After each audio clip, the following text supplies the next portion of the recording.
Hi, I'm Blue Dragon from Twitch, and today I want to talk to you about Everything that we know so far about Ashes of Creation's node system. Encompassing each server are carefully placed points of development called nodes. There are 103 regular nodes location at launch and 15 additional castle nodes, being 5 castles, 3 nodes each, a total of 118 nodes. Nodes are the heart of the world. They create the EBB and the flow file. Nodes are preset points in the world, wrapped in a zone of influence and summoned by geographical areas that change over time based on the player's participation. The world map is divided into regions, with each region containing multiple nodes. As a node advances, it influences the type of content within itself. Surrounding areas.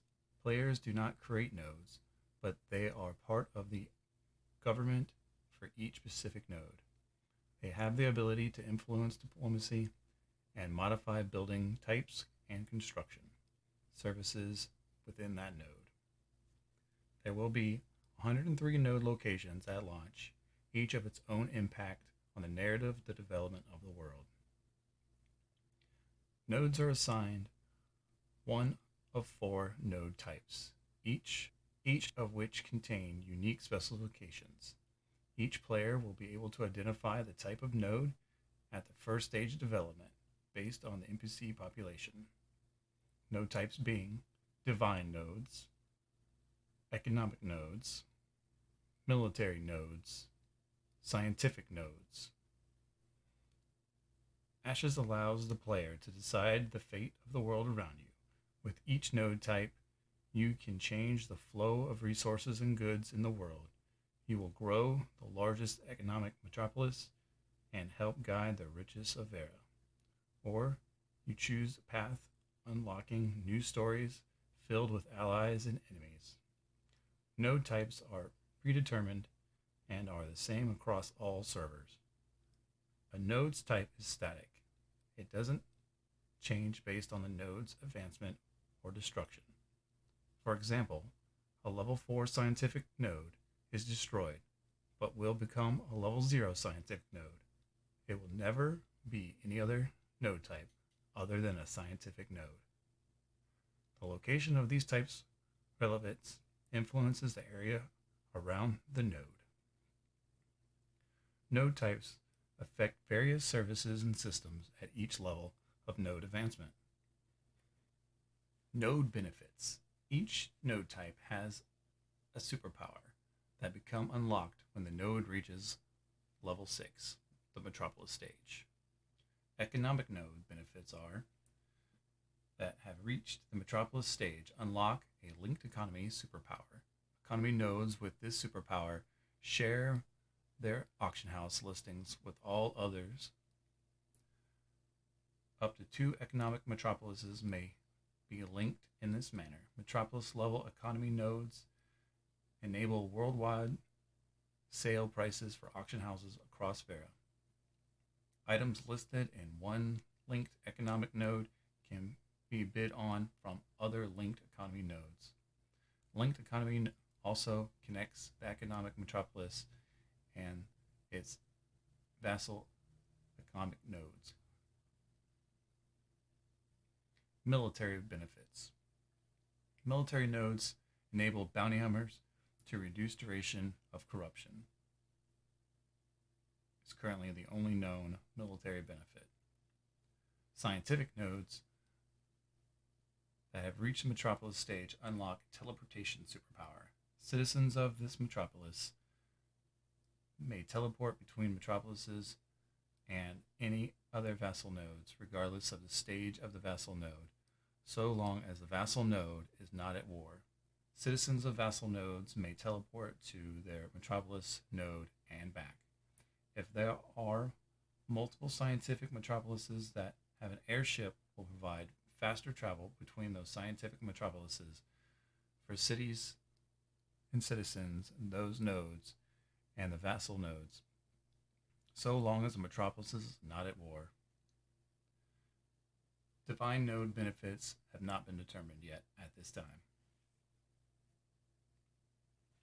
Each node is given a preview over a predetermined graphical area known as a zone of influence.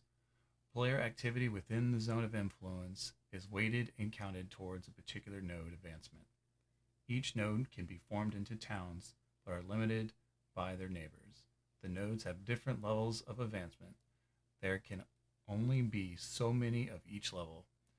Think of this advancement settlement needs more elbow room. Nodes encompass more land as they grow and will require more effort to be sustained. This system is a main driver of change in the world because it creates scarcity. As nodes advance in stages as they grow, they will lock out neighboring nodes from progressing and will absorb their zones of influence. By undertaking unfamiliar activities such as questing, gathering, and raiding, players have agency in determining which nodes in the world will develop. Up to 1/5 of the world will become encompassed with a zone of influence of a metropolis. There are many vassal nodes within the zone of influence border. Could end up looking like a country or nation. Zones of influence connect fully across the world without any gaps. There is not a space where you will move and do something and no node will get that experience. Node advancement. Citizen and non-citizen players questing, gathering, raiding within a zone's influence counts towards that particular node's advancement or progression. Nodes have 7 stages of advancement with experience thresholds for each stage. When a node reaches the experience required for the stage, it advances to the next stage. Level 0, Wilderness. Level 1, Expedition. Level 2, Encampment. Level 3, Village. Level 4, Town. Level 5, City. Level 6, Metropolis. The advancement of nodes unlocks unique content, which comes at the cost of locking out and increasing a ring of neighbor nodes from progressing to the next stage. Nodes advance to the first stage quickly. This enables NPC services such as vending and baking items. And a more advanced node is a larger influence becomes. Less advanced nodes, referred as vassal nodes, that fall from within more advanced nodes' zone of influence can still gain experience, but must remain at a lower advancement stage than its dominant node. The vassal system begins when a node hits stage 3, Village, but neighboring nodes lower than stage 3 also block the growth of their immediate neighbors. The territory expansion algorithm takes into account the nearest coast, neighboring nodes, and the heat map of players in the surrounding areas over the last weeks or months. A node does not receive experience from nodes within its zone of influence until the nodes have reached their cap. Players are moved to safety if they insert their newly spawned assets during the node advancement. Citizens of one node can contribute to continued advancement of other nodes. The exact percentage of advancement by obtaining items or killing monsters is not exactly known to avoid gaming the system. Vassal nodes. Village Stage 3. Or higher nodes enslave nearby nodes, converting them into vassal nodes. Vassal nodes must remain at least one node stage below their parent node. Neighboring nodes lower than stage 3 also block the growth of immediate neighbors. This is intended. Vassal nodes first apply any experience earned on their own deficit. It then applies excess experience to the parent node. If the parent node advances, the vassal is once again able to advance. Vassal nodes give excessive experience to the parent node and may have their own vassal, so as long as they don't follow within a parent's node of influence. If the node is capped and is both vassal and its own vassal, any experience earned from itself or its vassal is first applied to its own despot. Experience beyond that is sent to the parent node. Vassals are subject to governments, alliances, war, taxes, and trade of their parent node, and they are able to receive federal aid from them. Vassal nodes can't declare war on a parent node or any other vassals. Citizens of vassals are bound by the dogmatic states of their parent node. Zones and progression. Dungeons, raids, world bosses, mobs, quests, events, resources, narratives, and all other content within a zone's influence will have a diverse level range, but will scale with the advancement of that node and its radical influence.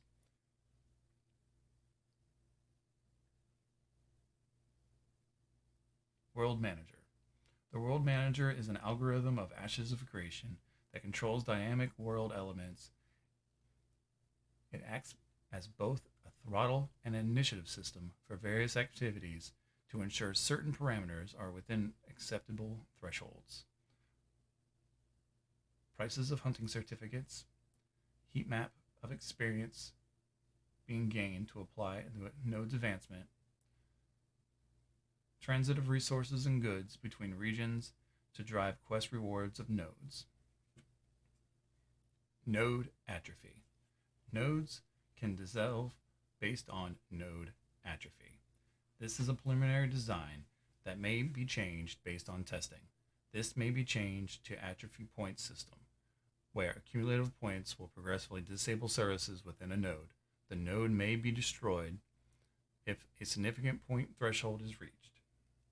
Nodes accumulate experience deficit each day based on the node's level. The deficit is subtracted from any experience earned that day. If any deficit remains, then it is subtracted from the node's experience pool. Mayors are able to initiate quest-driven systems not all citizens can participate in. The mayor can use a portion of the node's treasury or goods as a reward for quest completion. Players will be able to enter with the node to view the quests that are available to them. The quest can be used to bring in material components to help combat node atrophy. Certain flags will appear to notify node citizens of the node has dropped below the required experience for the current stage. After a short period, if the node atrophy is not addressed, the node will then de-level. A node can de-level more than a single level at a time. When a node de-levels, it enters a state period which the deficiency is temporarily reduced to 0. It may be possible through node atrophy for two nodes same stage to be adjacent to each other. Developing nodes return to the previous stage. Developed nodes may lose their vassal nodes. Storyline quests.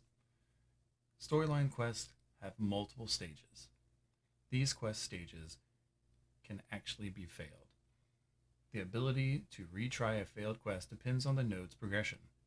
Quests involving citizens of multiple nodes are unlocking based on the alliances and the relationships between the nodes and their progression. Trophy Park. Trophy Park is an area within town, city, or metropolis nodes that have availability sports and trophies. These trophies show the characters' names of players who were the first to complete world bosses and dungeon bosses that were spawned as a result of the development of that particular node. Server announcements and achievements are designed to encourage groups to experience new content. Reliquary. Relics and achievements of a node that unlock over time. They allow node citizens to craft certain legendary items that progress in a certain legendary quest lines. Relics are placed in the node's reliquary. Limited access to the relics stored within that node's reliquary are granted to registered attackers after successfully destroying that node during a node siege. Node development. Node layout and style determines several factors: location of the node type, race that contributed the most to the node's advancement, racial appearance of node buildings and NPCs. This applies to all nodes, including castle nodes. The rest is determined by the node's mayor. Node buildings are as followed: academy, apartments, armory, auction house, barracks, blacksmiths, city halls, college, emporium, exchange, gala, guild halls, inns, libraries, lumber yards, marketplace, markets, personal shops, royal stables, scholars' academy, static housing, taverns, temples, thieves' guild, traders' company, university, and warehouses. Constructible node buildings. Node governments decide on the location of types of constructible nodes buildings to the constructed within sectors of the node, like apartments, marketplaces, and royal stables. When building types that are determined, the community will then need to bring resources into the node using the caravan system and come together to construct the building via the quest. The government decides how to specialize their nodes. Once they choose certain things, they won't be able to choose other things. Different governments may change the buildings within a node. Predetermined parameters limit a large number of buildings at a in-node location. Unique node buildings. Each node type has a unique node building associated with it that can be activated at the village stage. Unique building plays a certain role in the progression of the civilization for a server. Economic nodes, markets, exchange, gala, emporium. Scientific nodes, library, college, university, academy. Racial quests. Quests may be based on a character's race. Different quests may relate to whom the primary culture contributor to that node. This won't lock out content, but will add flavor to the quests. Quests that are race specific, title specific, or guild specific will likely be less than 10% of the total number of quests. 90% of quests should be available to be shared by everyone. Player housing grants the ability to claim citizenship of a node. Citizen tickets may also grant citizenship to certain node stages. This mechanic will be decided based off of testing. Citizens can be claimed for village nodes and higher. A player can claim citizenship to one node at a time. Only the citizenship may be declared per account per server. This may be changed to one citizenship per account. Citizenship is lost if the node is destroyed. A player then can become a citizen of another node. Node citizenship is not tied to membership of a guild. Guilds don't own nodes. Changing citizenship has a cooldown of 2 weeks. This applies to players who renounce their citizenship to a node. Player housing ownership is not affected by citizenship. A player does not need to declare citizenship of any node. These players won't need to pay taxes, but will miss out on the benefits of citizenship. Node sieges. Node sieges enable players to destroy nodes. This paves the way for new development and access to locked content and surrounding nodes. Due to this dynamic, political strife and influence play an important role in the structure of the world. Sieging nodes will not be an easy task for attackers. Citizens of Metropolis will have considerable defense advantages. Nodes can be de-leveled based on node apathy. Node destruction. Nodes can be destroyed starting at level 3, Village, and are destroyed enough through sieges. A successful siege will destroy a node. A portion of the materials, crafting components, and gatherables that were stored in the destroyed node will become lootable to the victors of the siege as spoils of war. This includes gatherables, processed goods that were stored in node housing, apartments, storage chests. These do not become lootable if the node survives the siege, even if housing buildings are destroyed or damaged during the siege. Players are prohibited from moving goods out of depositories within the nodes following the siege to clarification against that node. Nodes revert to stage 0, wilderness, after a successful siege. Any modified terrain will be reverted back to its original state. Siege aftermath. Rubble will be visible for a period of time following a successful castle siege. This will likely persist until guild develops the first defensive node. Destructible environments will be the core element of how players interact with the world in both Ashes of Creation, Apocalypse, and the MMO.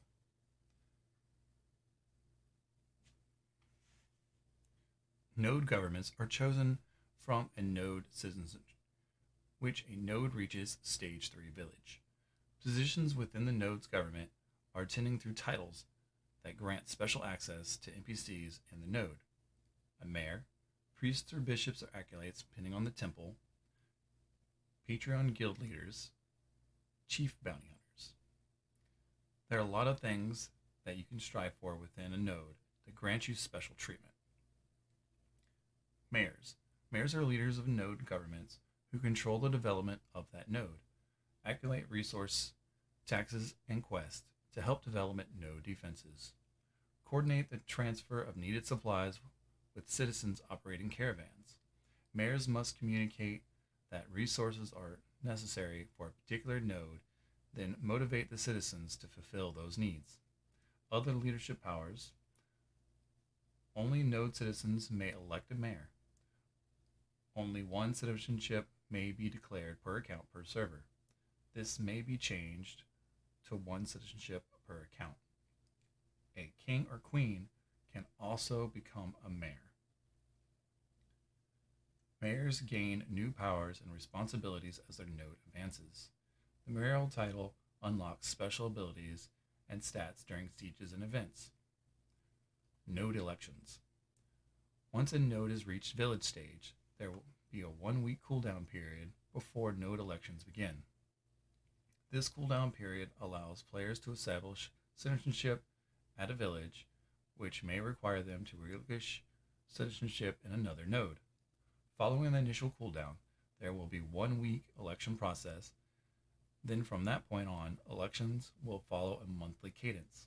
Node sieges may not be declared for 21 days following a node advancement to village. This does not apply to nodes at higher stages. Node elections occur on a monthly basis. Only citizens of the node may participate in elections.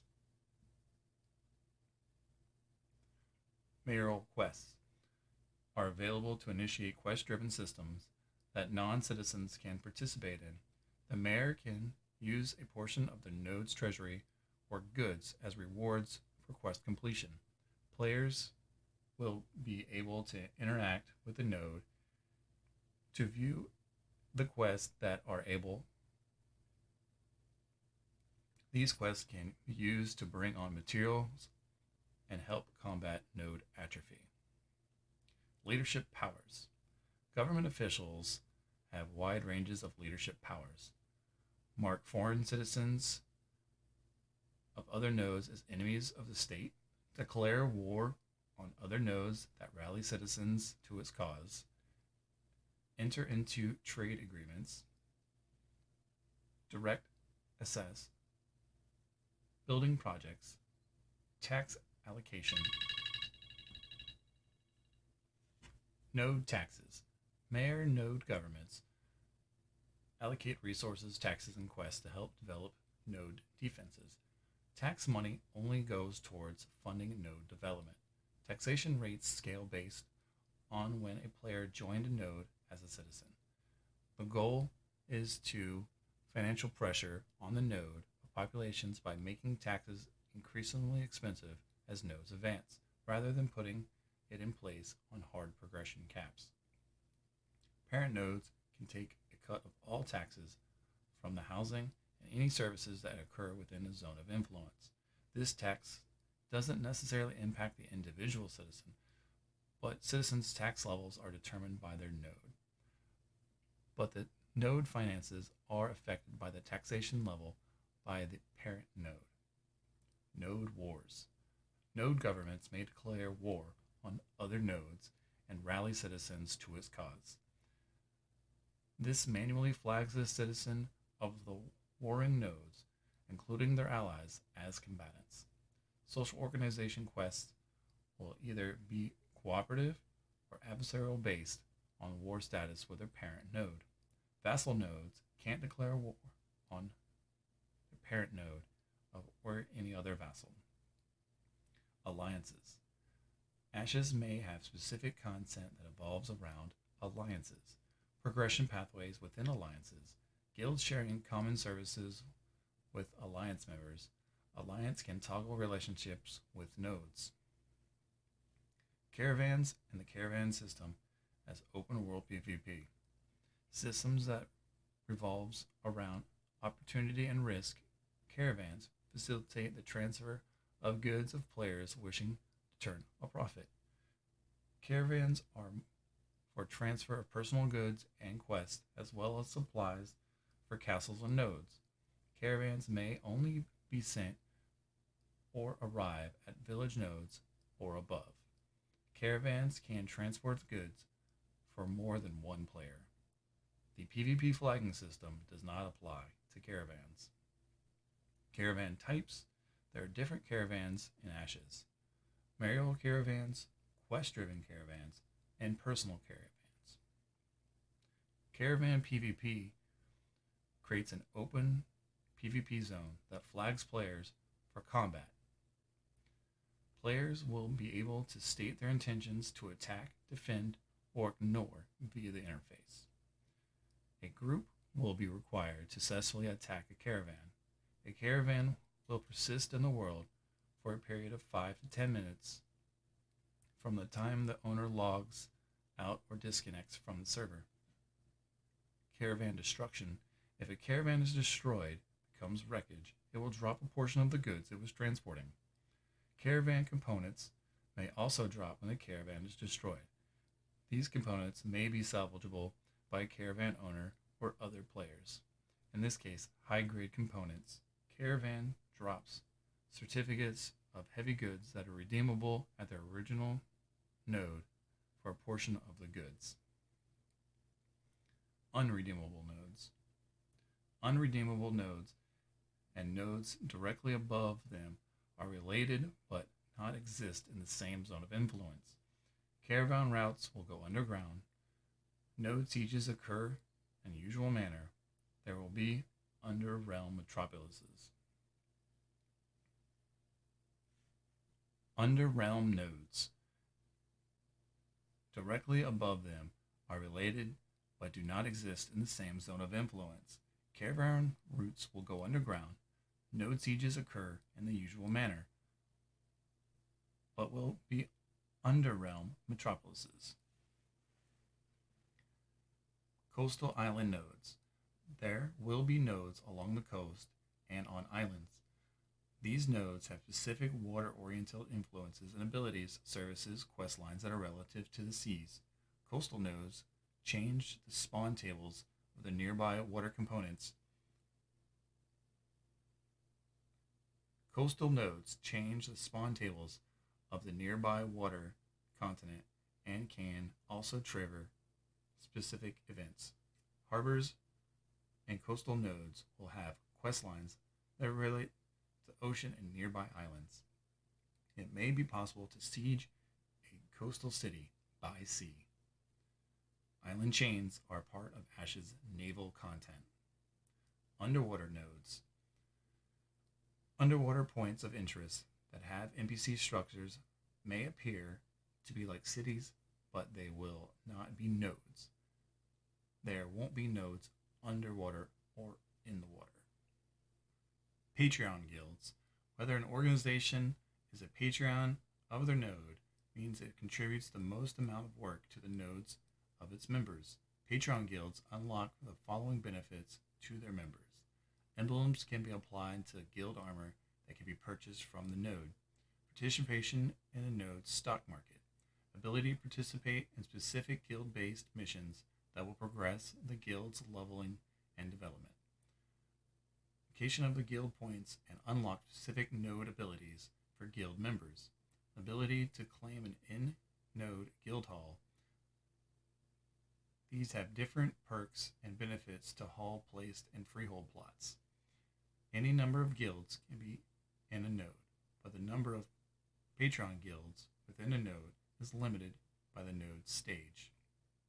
Villages and lower do not have Patreon guilds. Towns can have up to 1 Patreon guild. Cities can have 2 Patreon guilds. And metropolises can have up to 3 Patreon guilds. Share markets. As a node develops, player governments may open a stock exchange. The value of stocks is influenced by world events and the performance of nodes, social organization, or guilds. Hard merits, such as questlines, nearby sources, citizens' progression, and purchase of local real estate, will determine the value of purchasable shares. Sieges will halt trading of shares and a node. This opens up a potential economic sabotage. There is no regulatory commission to restrict the purchase and the sale of stocks. Internal conflict.